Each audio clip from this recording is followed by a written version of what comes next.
మాటను చూసారా ఇందాక అరిగిపోయిన గ్రామఫోన్ రికార్డ్ లాగా ఎక్కడికి వెళ్ళినా అదే మీ చల్లని దీవెనలు మీ చల్లని ఆశీస్సులు వీళ్ళు సౌమ్యులు వీళ్ళు నా స్నేహితులు ఇవన్నీ అంటే నాకు తెలిసి పాపం జగన్మోహన్ రెడ్డి గారు అనాలేమండి ఎవరైతే స్క్రిప్ట్ రాసిస్తున్నారో కనీసం ఒకరికి ఒక ఆ స్క్రిప్ట్ అన్న మార్చలేను సార్ వీళ్ళు అసలు కావాలనే రాసిస్తున్నాడండి అయ్యో స్క్రిప్ట్ మార్చాలి లేదు జగన్మోహన్ రెడ్డి గారి గురించి మీలాంటి వాళ్ళందరూ ఇలా అనుకోవాలనే అతను కూడా ఏదో పగతో కక్షతోనే రాసిస్తున్నాడు ఆ స్క్రిప్ట్ కావాలని ఇంటెన్షనల్ అయిపోయింది. ఇక్కడ ఇంకో పాపం నాకు ఇంకో విషయం నవ్వొచ్చే విషయం ఏంటంటే బెంగ మెతుకులేదు కానీ మీసాలకు సంపంగనని ఆయనే గెలవడు రేపు పొద్దున్న ఆయనకే పరిస్థితి చాలా క్లిష్టంగా ఉంది చాలా ఇబ్బందికరంగా ఉంది.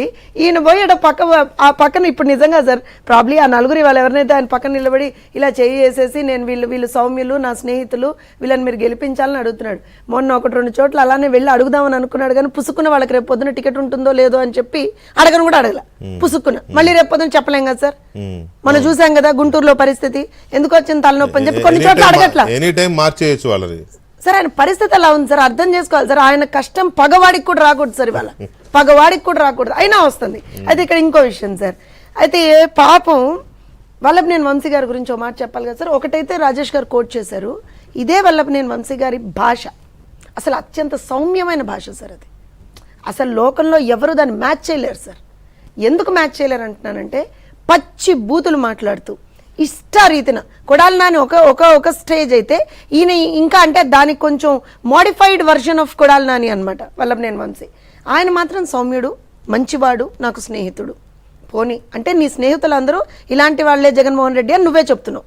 పోనీ ఇంకో మనిషి ఆ కొడాలి నాని ఆయన ఏంటంటే నాకు లాస్ట్ లో ఆయన స్టేట్మెంట్ ఇచ్చాడు సార్, దగ్గరుండి నేనే చేయిస్తా నానితో అన్నాడు. అంటే ఈ 5 సంవత్సరాలు అదే సార్ ఈ 5 సంవత్సరాలు దగ్గరుండి క్యాసినోలు ఈయనే నడిపించాడు, దగ్గరుండి ప్యాకెట్లు ఈయనే ఇచ్చాడు, దగ్గరుండి అన్ని కూడా ఈయనే చేయించాడు. అదే సార్ ఆయన చెప్పాడు సార్. సార్ నిజంగా ఇవాళ జగన్మోహన్ రెడ్డి గారు అనడానికి ఏం లేదు సార్, ఆయన ఒప్పుకుంటున్నాడు సార్, నేను చేశానని ఒప్పేసుకుంటున్నాడు. ప్రజలు కూడా అర్థం చేసేసుకున్నారు. సో ఇవాళ కొడాలి నాని తప్పేం లేదు, కొడాలి నాని తిట్టాడంటే కొడాలి నాని తప్పేం లేదు.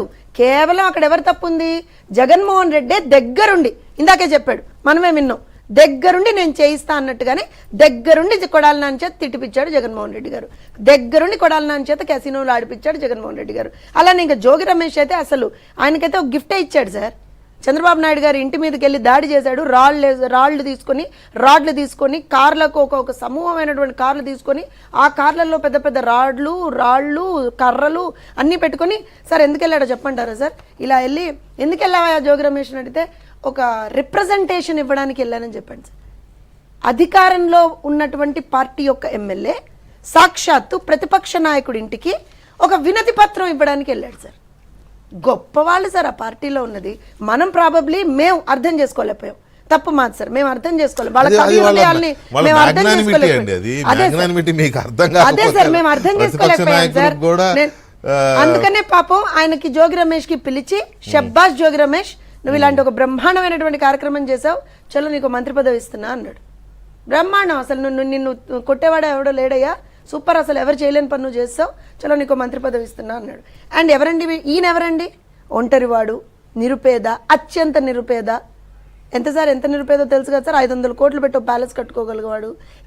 నాకు తెలిసి భారతదేశంలోనే కాకుండా భారతదేశం అవతల 1-2-3 దేశాల్లో కూడా ప్యాలెస్లు ఉన్నటువంటి అత్యంత నిరుపేద ముఖ్యమంత్రి సార్. రాష్ట్రానికి 2 కిలోమీటర్లకు కూడా ఒక హెలికాప్టర్లో వెళ్ళేటువంటి అత్యంత నిరుపేద ముఖ్యమంత్రి సార్ మా రాష్ట్రానికి ఉన్నటువంటి ముఖ్యమంత్రి. సో ఇలాంటి వ్యక్తి ఇవాళ రోజున పాపం ఎవరో ఒక స్క్రిప్ట్ రాసిస్తే ఏమీ తెలియక, ఎందుకంటే లైవ్ ప్రెస్ మీట్లు లైవ్గా పోనీ ఏదన్నా ఛానళ్లలో మాట్లాడాలు, పోనీ ఎవరన్నా ప్రశ్నలు ఏమన్నా మీలాంటి పెద్దలు ఏమన్నా ప్రశ్నలు అడిగితే ఎందుకు వచ్చింది తలనొప్పని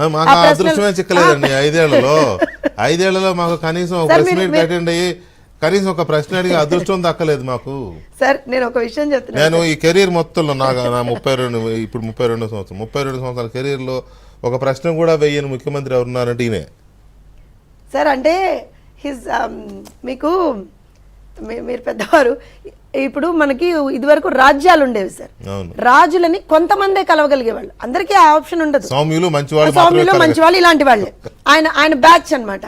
సో అలా ఆ రాచరికపు ఆయన చెప్పాడు సార్, తప్పు మళ్ళీ మనదే. ఆ రోజు నేను చెప్పాడు, నేను రాజ్యం తీసుకొస్తా, నేను ప్రజాస్వామ్యం తీసుకొస్తా, ఆయన చెప్పలేదు. So you should not blame Jaganmohan Reddy, because Jaganmohan Reddy is very clear, నేను ఆ రోజునే రాజ్యం తీసుకొస్తా అన్నాడు. రైట్. యామిని గారు గుడ్ ఈవినింగ్ అండి. గుడ్ ఈవినింగ్ అండి. ఏంటి వాళ్ళందరిని గురించి అంత ఇదిగా సర్టిఫికేట్ ఇచ్చేసరికి మీకు నీరసం వచ్చింది, డల్గా ఉన్నారు? ఏమీ లేదు, మీరు ఎప్పుడు ప్రశ్న అడుగుతారో సమాధానం చెప్పడానికి సిద్ధంగా ఉన్నాను.